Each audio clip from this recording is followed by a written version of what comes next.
दर्शकबिन नौदुवारका Congress MLA candidate Sunil छेत्रीमाथि यसरी आक्रमण भएको छ। दर्शकबिन बीजेपीका समर्थक गुण्डाहरूले यसरी आक्रमण गरेको हो। दर्शकबिन देख्न सक्नुहुन्छ सुनिल छेत्रीलाई यसरी जख्मी हालतमा हस्पिटलपट्टि लिएर जाँदैछन्। दर्शकबिन साँच्चै यो दुःखद खबर हो, एकदमै हामी गोर्खाहरूको लागि लज्जित खबर पनि। एकजना आक्सु नेता जो जातिको लागि हितको लागि मरिमिट्ने नेता आज भनी कांग्रेसले टिकट दिएर उहाँ निर्वाचनिक प्रचारमा जानुभएको थियो, तर यस्तै गर्छन् भनी आफ्नै गोर्खाहरू पनि विरोधी छन्।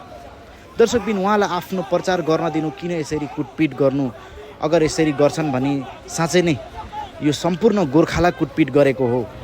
दर्शकबिन नौदुवारका गोर्खाहरूले अहिले सुनिल छेत्रीलाई कुटेकोमा हाँस्दै ताली मार्दैछन् भने भोलिको दिन उहाँहरूको पालो आउनेछ।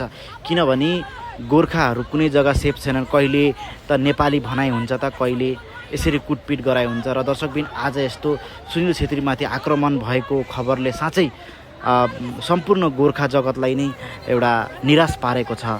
तपाईको के छ महत्त्व? कमेन्ट बक्समा अवश्य लेख्नुहोला।